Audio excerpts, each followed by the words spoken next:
John alikuwa mwanaume wa tofauti sana. Alikuwa mtanashati, mchapakazi, mwaminifu na mwenye kupenda kujituma kwa kila jambo alilofanya. Licha ya kuwa bado kijana mdogo, John alikuwa na maono makubwa ya maisha. Hakupenda kupoteza muda wala kutegemea bahati.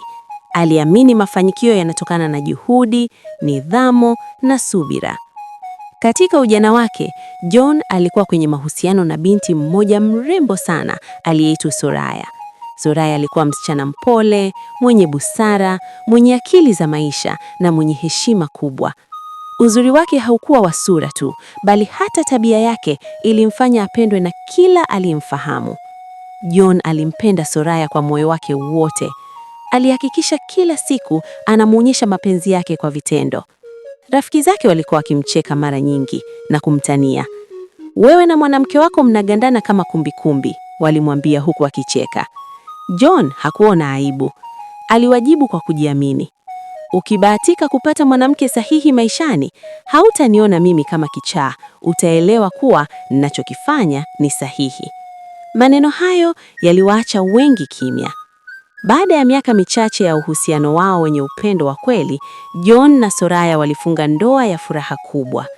Harusi yao ilikuwa ya kupendeza sana, si kwa gharama, bali kwa furaha iliyokuwa ndani ya mioyo yao.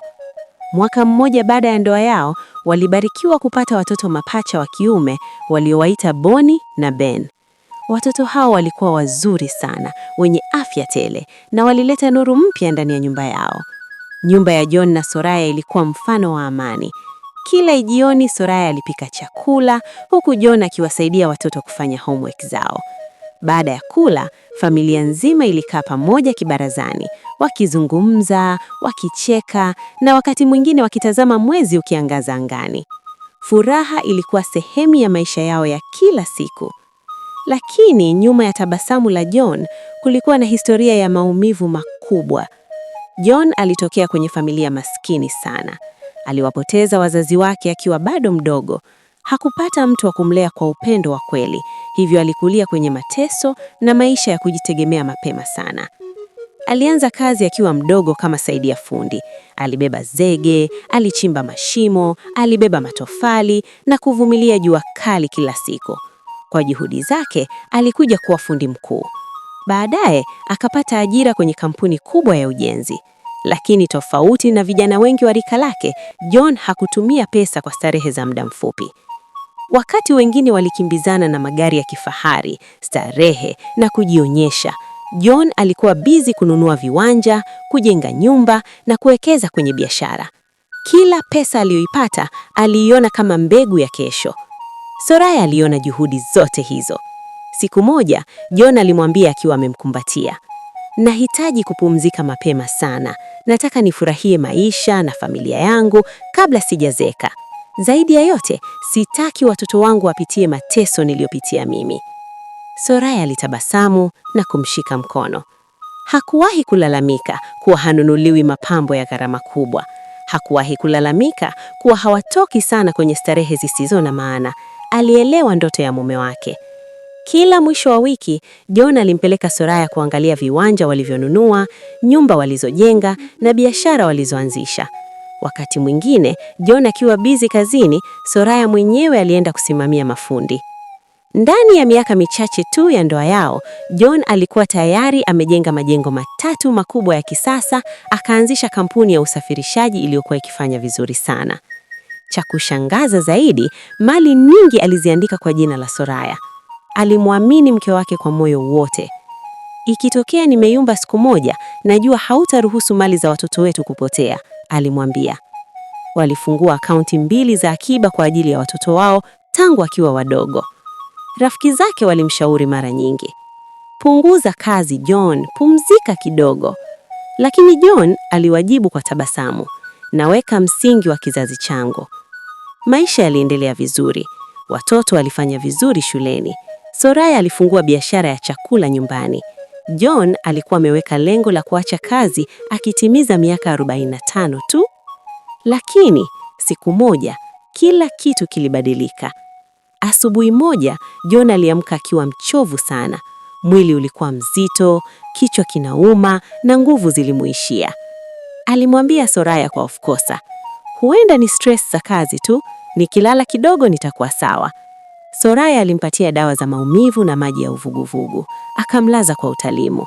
Lakini kufikia mchana, hali yake ilizidi kuwa mbaya. Alianza kutapika sana na kulalamika. Soraya hakuweza kuvumilia tena. Alimsaidia kuingia garini na kumkimbiza kwenye zahanati ya karibu. Walipofika, daktari alimchunguza haraka, kisha akamwambia Soraya kwa sauti nzito. Hali yake ni mbaya sana, mmechelewa, anahitaji hospitali kubwa haraka. Wakiwa wanajiandaa kumweka kwenye ambulance, John alipoteza fahamu ghafla. Mwili wake ulilegea, hakupumua. Madaktari walimkimbiza kwenye chumba cha dharura. Soraya alibaki nje kwenye benchi la kusubiri, machozi yakimtoka bila kukoma. Aliinua mikono yake juu na kumwomba Mungu, tafadhali usimchukue mume wangu, ni mtu mzuri sana, tafadhali. Masaa machache baadaye, mlango wa chumba cha dharura ulifunguliwa. Daktari alitoka akiwa na uso mzito. Soraya alipoiona sura yake tu, moyo wake ulidunda kwa nguvu. Daktari alimsogelea polepole. Madam, samahani sana, tumejitahidi kadri ya uwezo wetu, lakini hatukufanikiwa kumwokoa. Dunia ilisimama. Soraya alipiga kelele ya maumivu makali, akajitupa chini akimlilia mume wake. Macho yake yalipoteza nuru. Kabla hajazungumza tena, alizimia. Kuanzia siku ile ambayo John alifumba macho milele, maisha ya Soraya yalibadilika ghafla. Nyumba iliyokuwa imejaa vicheko, sauti za furaha na mapenzi ya familia iligeuka kuwa nyumba ya ukimya na majonzi. Soraya hakuamini kama kweli alikuwa mjane. Kila alipoamka asubuhi, alitarajia kumwona John pembeni yake, lakini kila mara alikuta kitanda kikiwa tupu. Alilia sana. Aliomboleza kwa miezi kadhaa bila kupata nafuu. Mara nyingi alikaa peke yake chumbani akishika picha ya mume wake, akimwangalia huku machozi yakimtoka. Kwa nini uliniwahi John? Aliuliza mara nyingi, bila jibu. Lakini kadri muda ulivyopita, Soraya aligundua kuwa maisha hayakusimami kwa majonzi. Alikuwa na watoto wawili waliomhitaji. Bonnie na Ben walikuwa bado wadogo, na walihitaji mama yao awe imara. Hivyo, kwa moyo mzito, alisimama. Aliamua kukusanya na kulinda mali zote ambazo marehemu mume wake alikuwa amezipambania kwa damu na jasho. Alisimamia biashara za marehemu mume wake kwa umakini mkubwa. Hakutaka kitu chochote kipotee. Aliendelea kufanya biashara ya chakula nyumbani, kutumia kipato hicho kulisha familia, kulipa ada za shule za watoto na kugharamia maisha ya kila siku. Hakugusa hata asset moja iliyokuwa imeachwa na John. Alijiambia, hivi ni vya watoto wangu, nitawakabidhi siku wakifikisha miaka 21. Kwa kipindi hicho, Soraya alikuwa baba na mama kwa wakati mmoja. Alihakikisha watoto wake wanaishi maisha mazuri. Walivaa vizuri, walisoma shule nzuri, walilelewa kwa maadili mema, japokuwa mioyo yao ilikosa upendo wa baba. Watu wengi walimsifu, wewe ni strong woman, hata huko alipo John anakujivunia sana. Soraya alitabasamu tu, lakini moyoni alijua alikuwa anapambana kila siku. Miaka kadhaa ilipita. Polepole Soraya alianza kusimama tena. Maumivu hayakuondoka kabisa, lakini alijifunza kuishi nayo. Ndipo watu wakaanza kumshauri, Soraya, wewe bado mdogo. Unahitaji mwanamume wa kusimama na wewe. Watoto wako wa kiume wanahitaji sauti ya baba ili wajue majukumu yao. Mwanzoni Soraya alikataa kabisa. Hakutaka ndoa tena. Aliamini maisha yake ni yeye na watoto wake tu. Lakini kadri Bonnie na Ben walivyokuwa wakubwa, alianza kuona tofauti ya kuwa na mume na kuwa mwenyewe. Watoto walimuuliza maswali magumu kuhusu maisha ya wanaume, nidhamu na mambo ya ukuaji ambayo wakati mwingine alishindwa kuyajibu vizuri. Ndipo akaanza kufikiria tena. Mpaka siku moja, rafiki yake wa karibu alimtambulisha kwa mwanamume aitwaye Brayo. Brayo alikuwa mtanashati, mwenye maneno ya heshima, mpole, mstaarabu na mchangamfu sana. Kwa mara ya kwanza baada ya miaka mingi, Soraya alijikuta akicheka tena kwa moyo. Brayo alikuwa na miaka 38 na hakuwahi kuoa. Alionekana mwanamume aliyejielewa. Polepole wakazoeana, wakapendana, wakapanga maisha ya baadaye pamoja. Lakini kabla ya ndoa, Brayo alimwambia jambo moja kwa uwazi: mimi nipo tayari kuwa baba wa kambo kwa watoto wako. Nitawashauri, nitawasimamia, nitawapenda kama sehemu ya familia. Soraya alitabasamu, lakini Brayo akaendelea: lakini sipo tayari kubeba majukumu yao ya kiuchumi. Ada, mavazi, matibabu, hayo ni jukumu lako. Tukizaa watoto wetu pamoja, hao nitawabeba kwa sababu watakuwa wangu. Soraya alinyamaza kidogo, lakini kwa kuwa tayari alikuwa akijitegemea, hakuliona kama tatizo. Alikubali. Hatimaye walifunga ndoa. Baada ya ndoa, Soraya aliwachukua Bonnie na Ben, wakahamia mji mwingine alikokuwa akiishi Brayo. Mwanzoni maisha yalikuwa mazuri sana. Kulikuwa na amani, ushirikiano na furaha. Brayo alikuwa baba wa kambo mzuri kwa Bonnie na Ben. Hakuwahi kuwanyanyapaa, hakuwahi kuwagombeza kwa chuki. Aliwasaidia homework, aliwafundisha mambo ya kiume, aliwashauri kwa busara, na alipowakosea, aliwakosoa kwa upole. Soraya alipendezwa sana. Aliona labda Mungu alikuwa amemletea nafasi ya pili. Baada ya mwaka mmoja wa ndoa yao, Soraya alijifungua mtoto wa kiume mzuri sana, wakamuita Carlos. Miaka mitatu baadaye, akajifungua mtoto wa kiume mwingine, wakamuita Charles. Sasa Soraya alikuwa na watoto 4 wa kiume. Nyumba yao ilikuwa na uchangamfu mkubwa. Kulikuwa na mapenzi, heshima na amani. Lakini Soraya alikuwa na siri kubwa moyoni. Hakuwahi kumwambia Brayo chochote kuhusu mali za marehemu John. Aliendelea kuzisimamia kimya kimya. Mali zile zilizidi kuongezeka kila mwaka. Alinunua loka kubwa ya chuma na kuhifadhi hati zote muhimu ndani. Pia aliweka flash yenye kopi za kila document. Aliamini kila kitu kiko salama. Na Brayo hakuwahi kuuliza. Hakuwahi hata kutaka kujua John alikuwa nani. Alionekana kujali zaidi ndoa yao ya sasa. Lakini mwisho wa siku, siri huwa siri kwa muda tu. Siku moja, Soraya alitoka shopping pamoja na watoto wote. Nyumbani, Brayo alikuwa anatafuta baadhi ya documents zake za TRA. Alitafuta kila kona ya chumba, draw, kabati, meza, lakini hakuziona. Kwa hasira ya kutafuta sana, macho yake yakatua kwenye loka ya Soraya. Na siku hiyo, Soraya alikuwa amesahau kuifunga. Brayo alisogea taratibu. Akaifungua. Kilichokuwa ndani kilimfanya asimame kama sanamu. Loka lilijaa hati za viwanja, hati za majumba, makabrasha ya benki, nyaraka za biashara, mikataba na kiasi kikubwa cha cheki. Brayo alitetemeka. Yaani, nimekuwa nikiishi na mwanamume milionea bila kujua. Alichukua flash akaifungua kwenye laptop. Aliona orodha ya mali zote. Majengo 3 makubwa, viwanja vingi, kampuni ya usafirishaji, akaunti kadhaa, fedha nyingi sana. Alikaa kimya kwa karibu masaa 2, akivuja jasho. Macho yake yalibadilika. Akili yake ilianza kufikiria tofauti. Wakati huo huo, mlango ulifunguliwa.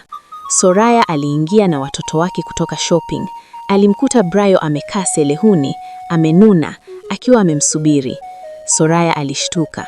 Muonekano wa Brayo haukuwa wa kawaida. Baada ya Soraya kumwona Brayo akiwa amekaa sebuleni kwa uso wa hasira na ukimya mzito, alimfuata taratibu. Akamgusa begani kwa upole. Mume wangu kipenzi, una shinda gani kwani? Mbona kama umepooza au unaumwa? Lakini Brayo hakujibu hata neno moja. Aliendelea kukaa kimya, macho yake yakiwa mazito kama mtu aliyebeba jambo zito moyoni. Soraya alihisi kuna tatizo, lakini hakujua ni nini. Mpaka jioni ilipofika, Brayo ndipo alisimama na kumfuata Soraya jikoni akiwa na hasira wazi wazi usoni. Hivi unanichukuliaje we mwanamke? Soraya alishtuka. Mume wangu mimi. Tumekuwa kwenye ndoa miaka 7 sasa, lakini umeishi na siri kubwa hivi bila kuniambia kuwa ndani ya nyumba hii kuna mamilioni ya pesa. Soraya alikaa kimya kwa muda mfupi. Kisha akavuta pumzi ndefu. Nisamehe sana mume wangu, lakini ukweli ni kwamba mali zote ulizoziona hazinihusu mimi. Brayo alikunja uso. Ina maana gani? Soraya akasema kwa sauti ya utulivu. Hizo zote ni mali za marehemu mume wangu wa kwanza. alizitafuta kwa ajili ya watoto wake, Bonnie na Benny. Mimi sina haki ya kuzitumia ninavyotaka. Kazi yangu ni kuzilinda tu mpaka watoto wakifikisha umri unaostahili, ndipo ni wakabidhi. Brayo alibaki akimtazama kwa mshangao. Kisha akacheka kwa dharau. Kwa kweli wanawake ni watu wabaya sana. Soraya alinyamaza. Kwa hiyo ukaamua kunificha? Ukaona nikijua nitazila mali zako? Hapana Brayo. Acha. Kwa hiyo umeweka kila kitu kwa ajili ya watoto wako tu? Huwezi kutumia hata kidogo na sisi? Soraya akamjibu kwa utulivu. Sikiliza mume wangu. Sifanyi hivi kwa sababu sikuheshimu. Hapana. Ninaheshimu urithi. Mirathi ni jambo la haki. Baba yao aliteseka sana kuhakikisha watoto wake wana maisha mazuri hata kama yeye hayupo. Kwa nini nitoe mali zao vibaya? Maneno hayo yalimuunguza Brayo moyo. Usiku huo alilala amenuna. Hakumgusa Soraya hata kidogo. Aligeukia ukuta, akalala mgongo wake ukiwa upande wa Soraya. Na hapo ndipo mabadiliko yalianza. Ndani ya siku chache tu, Brayo hakuwa yule wa zamani tena. Aliacha kuchangamka, aliacha kucheka, aliacha hata kula chakula alichopika Soraya, hata kama kilikuwa chakula chake pendwa. Alianza kuja nyumbani akiwa mkimya. Usiku alilala mbali na mke wake. Soraya alianza kupoteza amani. Siku moja aliamua kukaa naye chini. Brayo, nimekukosea nini kiasi hiki? Kwa nini umebadilika ghafla? Brayo alimwangalia kwa jicho kali. Unauliza kana kwamba hujui? Soraya akabaki kimya. Umeamua kuwa mwaminifu kwa mwanamume aliyekufa kuliko mume wako aliye hai. Kauli hiyo ilimuumiza Soraya, lakini bado hakujibu. Baada ya siku kadhaa, ghafla Brayo alibadilika tena. Siku moja alirudi nyumbani akiwa na tabasamu pana, akamkumbatia Soraya kwa upole. Kipenzi changu. Soraya alishangaa lakini akatabasamu. Ndiyo mume wangu. Nilikuwa na shida kidogo ya pesa. Kuna mradi nilikuwa nafanya. Sasa nimefika nusu. Naomba uniazime milioni 3 nikanusuru mradi wangu. Soraya alibaki kimya kwa sekunde chache, kisha akatabasamu kwa upole. Pesa yote hiyo mimi naitoa wapi? Unajua biashara yangu haingizi kiasi hicho. Brayo uso wake ukabadilika mara moja. Akafoka kwa sauti kubwa. Pesa unazo. Unazo nyingi sana. Zipo kwenye loka. Soraya alishtuka. Kwani ukitoa milioni 3 tu kutoka kwenye huo urithi wa marehemu mume wako, mirathi yote itaungua? Brayo, huo ni uchoyo. Roho mbaya, mimi ni mume wako. Ulipaswa kunikabidhi kila kitu kinachokuhusu. Soraya alikataa kwa msimamo. Hakukubali. Kuanzia siku hiyo Brayo alianza visa. Alianza maneno ya kashafa. Mara nyingi alisema kwa sauti ya dharau, wanawake wengine hawana shukrani. Umemkuta mtu ametumika tayari ana watoto 2, bado unamuoa, halafu anakuthamini kama mbuzi. Kauli hizo zilimchoma Soraya moyo. Wakati mwingine Brayo alijifanya mgonjwa ili Soraya amuonee huruma ampe pesa. Wakati mwingine alilala sebuleni kwa makusudi. Wakati mwingine alikuja na maneno ya dini. Kama mke mwema wa Kikristo, ulipaswa kumpa mume wako hata robo ya utajiri wako. Lakini Soraya hakutikisika. Msimamo wake ulibaki ule ule. Hakuweza kucheza na mali za watoto wake. Baadaye jambo hilo likaanza kusambaa nje ya nyumba. Majirani wakaanza kuhoji. Soraya, tunasikia una pesa nyingi lakini umemnyima mume wako hata senti moja. Mpo sawa kweli nyie wawili? Soraya alishangaa habari imefika kwa majirani, lakini hakutaka kugombana. Aliwaambia kwa utulivu, si pesa zangu, ni mali za watoto. Lakini maneno hayakutosha. Hata mama yake Brayo alifika nyumbani siku moja akiwa na hasira. Hivi wewe Soraya? Soraya alimsalimia kwa heshima. Mama karibu. Mpaka leo umeshindwa kumpa mume wako pesa zote unazomiliki? Soraya alinyamaza. Yeye alikuthamini licha ya kuwa ulikuwa na watoto na uliwahi kuolewa. Sasa wewe kwa nini umekataa kumpa pesa zako? Soraya akasema kwa heshima, mama, siwezi kufanya mzaha na mali ya urithi. Mama mkwe akapiga meza kwa hasira. Sitarudia kusema, nakupa wiki moja uwe umemkabidhi mume wako kila kitu. La sivyo hii ndoa utaiona chungu. Akaondoka. Soraya alibaki kimya. Moyo wake ulikuwa umechoka. Akili yake ilichoka. Hakuelewa kwa nini watu walikuwa wanamlazimisha avunje haki ya watoto wake. Kwa upande mwingine, Brayo alianza hata kuwajaza sumu watoto wake wadogo, Carlos na Charles. Aliwaambia kwa siri, mama yake anawapenda sana kaka zenu kuliko nyinyi. Anawafanyia kila kitu wao, nyinyi si kitu kwake. Mbegu ya chuki ilianza kupandwa ndani ya nyumba iliyowahi kuwa na amani. Baada ya Brayo kukosa pesa kwa Soraya, alianza kubadilika kabisa. Polepole alianza kuwajaza chuki watoto wake wadogo, Carlos na Charles. Mama yenyu hawapendi kabisa, alikuwa akiwaambia kila siku. Yeye anawapenda Boni na Ben tu, nyinyi hamna thamani kwake. Watoto walikuwa bado wadogo, lakini walimwamini baba yao kwa sababu walikuwa wanamuona kama kiongozi wa nyumba.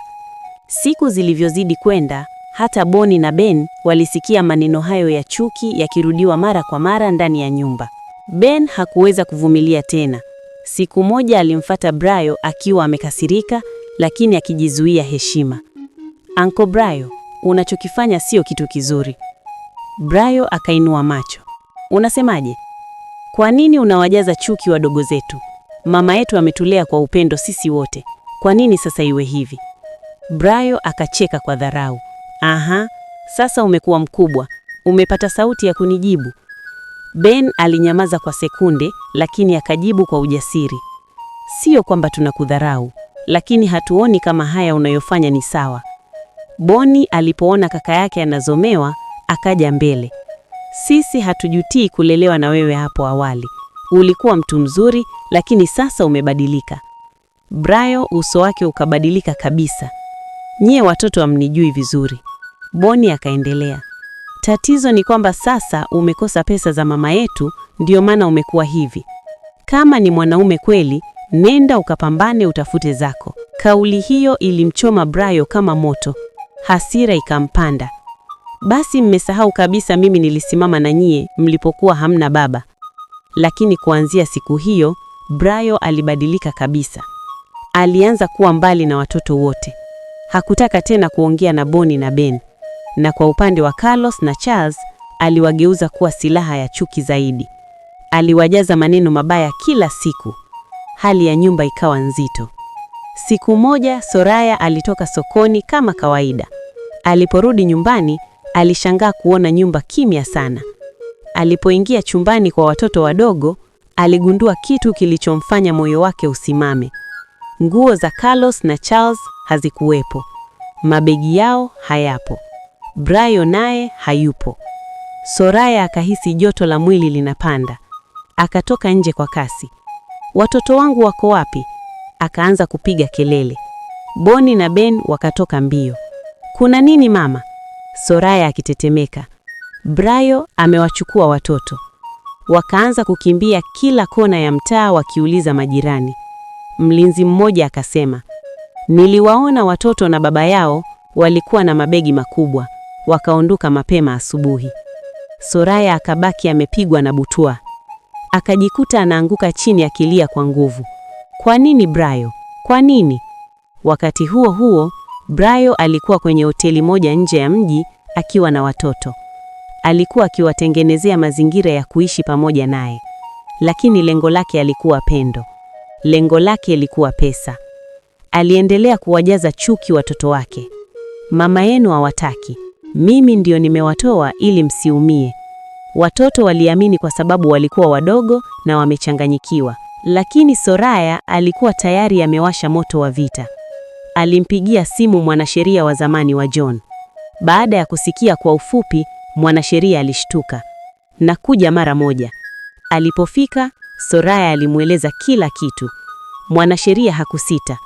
Hili ni kosa kubwa. Tutahusisha taasisi za watoto na polisi mara moja. Akapiga simu kwa mamlaka zote muhimu. Wakati Brayo akiwa hotelini, akijiona ameshinda vita, aliendelea kuwahudumia watoto na kuwajaza maneno ya chuki. Tutaanza maisha mapya pamoja. Lakini ghafla, mlango ukagongwa. Akaenda kufungua kwa tasabamu la jiuamini. Lakini alichokiona kilimfanya uso wake ubadilika mara moja. Polisi. Brayo, uko chini ya ulinzi kwa kosa la kuwateka watoto na kuwaficha hotelini bila ridhaa ya mama yao. Brayo alishtuka. Hapana, hamjui mnachokifanya. Hawa ni watoto wangu. Lakini polisi hawakusikiliza. Tutazungumza kituoni. Wakamvuta nje. Watoto wakarudishwa mara moja kwa Soraya. Walipofika tu nyumbani, mama, tumekumisi sana mama. Soraya aliwakumbatia wote kwa nguvu, machozi yakimtoka bila kujizuia. Nawapenda sana watoto wangu. Nilikuwa naogopa sana. Boni na Beni walimkumbatia pia. Sisi tuko na wewe mama. Kwa upande wa Brayo, Sasa alikuwa gerezani. Hakuna aliyesimama naye, hakuna aliyemsaidia. Ndoto zake za mali zilikuwa zimefikia mwisho. Soraya sasa alikuwa na amani tena ndani ya nyumba yake pamoja na watoto wake. Baada ya muda, ndugu za Brayo walifika kumwomba msamaha. Tafadhali msamehe, tumsaidie atoke jela. Soraya waliwatazama kwa utulivu. Kisha akasema, nitamsamehe lakini kwa sharti moja. Nataka talaka rasmi. Nataka Brayo aachane kabisa na maisha yangu na aondoke bila kudai chochote. Ndugu za Brayo hawakuwa na namna, walikubali na taratibu za talaka zikaanza. Baada ya talaka kukamilika na kila jambo kuwekwa sawa kisheria, Soraya alifanya uamuzi wa mwisho. Alihama pamoja na watoto wake wote na kurudi kwenye mji wa zamani aliokuwa akiishi na marehemu mume wake wa kwanza, John. Safari hii hakutaka tena kurudi nyuma kwa jambo lolote. Alijiahidi kuwa maisha yake yote yaliyobaki angeyaishi kwa amani, kwa ajili ya watoto wake na kwa heshima ya juhudi za John. Kwa muda mfupi tu, biashara yake ya bakery ilikuwa kwa kasi kubwa sana. Mikate yake, keki zake na vyakula vyao vilipendwa sana mtaani hadi nje ya mji. Jina la biashara yake likawa maarufu.